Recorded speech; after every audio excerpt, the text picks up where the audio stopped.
Hello guys, नमस्ते, प्रणाम, हर हर महादेव। मैं हूं आपकी गिरजा सिंगर। हमारे यूट्यूब चैनल पे आप लोग का स्वागत है। हमारे यूट्यूब चैनल पे आप लोग का स्वागत है। आप लोग के सामने एक सोहर का उठान गीत लेकर आई हूं। आप लोग को कैसा लगा कमेंट में ज़रूर बताना। अपना ढेर सारा प्यार दुलार आशीर्वाद देना। हमारे वीडियो को लाइक करना, सब्सक्राइब करना, कमेंट में ज़रूर बताना ये गीत कैसी लगी। सोहर का उठान गीत लेकर आई हूँ। मस्तक पे चंदा उजियार करे और ललन तुझे प्यार करे। पापा के गोद लाल जाता नहीं है, पापा के गोद लाल जाता नहीं है।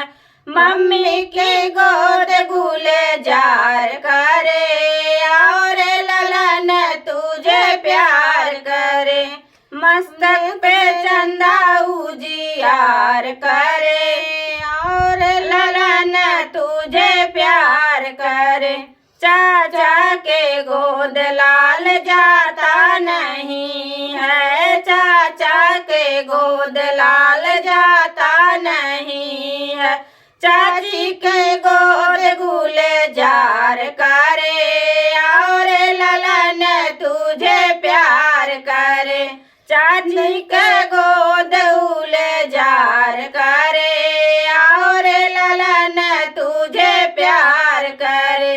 मस्तक पे चंदा उजियार करे और ललन तुझे प्यार करे।